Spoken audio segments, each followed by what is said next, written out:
नमस्ते दोस्तों। किसी भी देश की डेवलपमेंट में सरकार का तो रोल होता ही है, लेकिन साथ ही साथ एनजीओ जो सिविल सोसाइटी है वो भी बहुत इंपॉर्टेंट रोल प्ले करती है। लेकिन हुआ क्या है कि भारत में अगर आप देखोगे पिछले कुछ समय से, इनफैक्ट दुनिया भर में इसको लेकर काफ़ी चर्चा चलती है कि क्या जहाँ पर किसी तरह का गलत काम किया जा रहा है, क्या एनजीओ के थ्रू फंडिंग की जाती है ताकि उस देश में अराजकता पैदा की जा सके। और इसी को देखते हुए भारत सरकार ने पीछे कुछ वर्षों से एनजीओ के ऊपर कंट्रोल है वो काफ़ी ज़्यादा सख्त कर दिया है।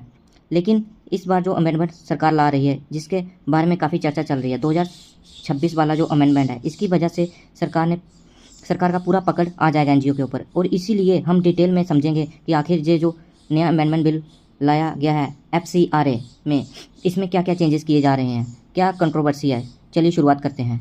देखिए, सबसे पहले जो तो क्वेश्चन ये है कि इसका एवोल्यूशन कैसा हुआ।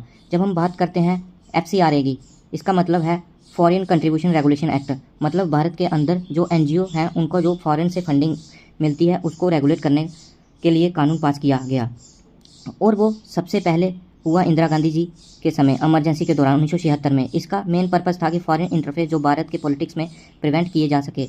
मतलब भारत में जो भी हो रहा है वो हमारे देश के लोगों ही डिसाइड करें, बाहर की फंडिंग आके इन्फ्लुएंस ना करें।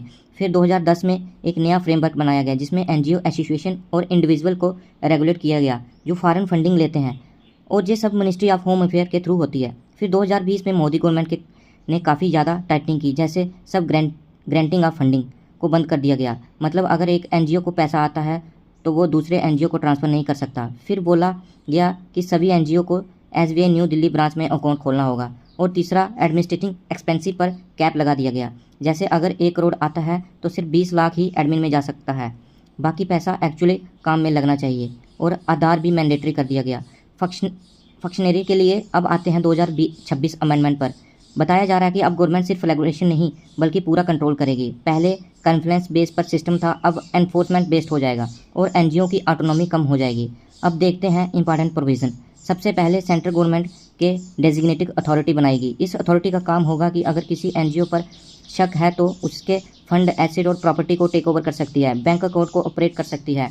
दूसरा, अगर रजिस्ट्रेशन इनएक्टिव हो जाता है तो एनजीओ ख़त्म हो जाएगा। अगर लाइसेंस रिन्यू नहीं हुआ, जहाँ रिजेक्ट हो गया, जहाँ सरेंडर कर दिया गया तो एनजीओ इनएक्टिव हो जाएगा। तीसरा, एसेट फ्रीजिंग और कंट्रोल। एक बार ट्रिगर हो गया तो एनजीओ अपना फाइनेंशियल और ऑपरेशनल कंट्रोल खो देगा। अथॉरिटी सब कुछ मैनेज करेगी।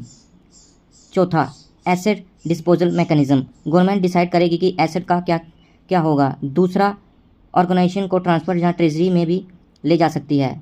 पांचवा, रजिस्ट्रेशन क्लास। अगर कोर्ट में एनजीओ जीत भी गया तब भी एसेट वापस मिलने ये लॉ रिलीजन इंस्टीट्यूशन पर भी अप्लाई होगा।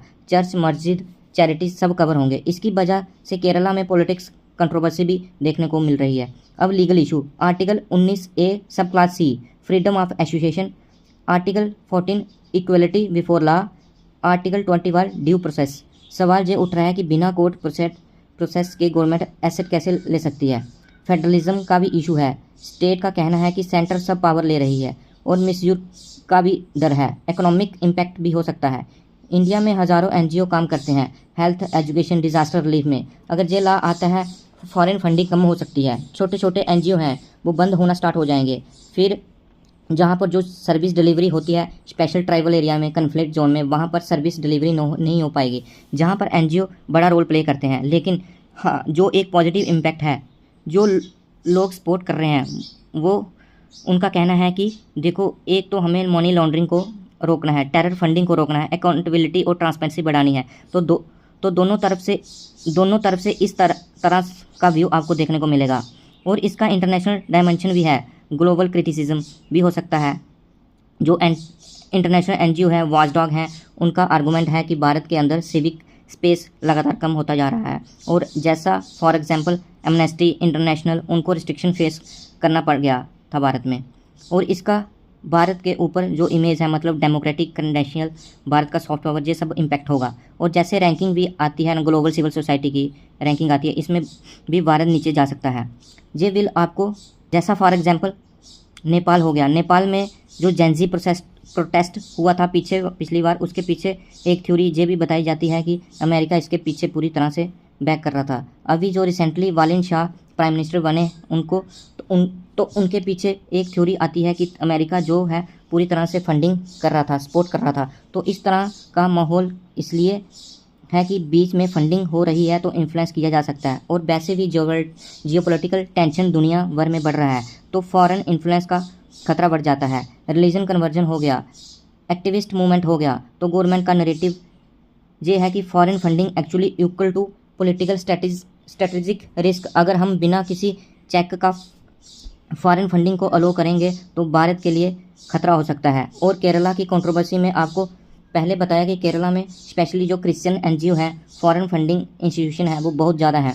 और अपोजिशन का ये क्लेम है कि सेंट्रल गवर्नमेंट मिनॉरिटी इकोसिस्टम पर टारगेट कर रही है। ओवरऑल अगर हम गवर्नमेंट के पर्सपेक्टिव से देखें तो गवर्नमेंट ये जस्टिफाई कर रहा है कि देखो FCRA में कई सारे लूप होल थे और हम जहां पर फॉरेन फंडिंग और एनजीओ के एसेट का मिसयूज के प्रिवेंट कर रहे हैं ताकि नेशनल सिक्योरिटी और फाइनेंशियल इंटीग्रिटी बनी रहे। और गवर्नमेंट ये भी कह रही है कि ग्लोबल ट्रेंड भी यही है, फॉरेन फंडिंग रूल को टाइटन किया जा रहा है।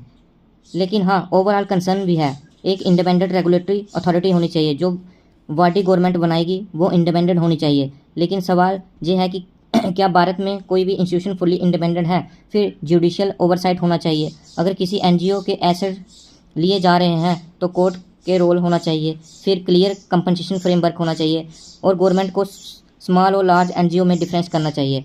और एक ट्रांसपेरेंट ग्रीवेंस रेजिडेंस मैकेनिज्म भी होना चाहिए। अब देखना ये है कि ये बिल पास होता है या नहीं।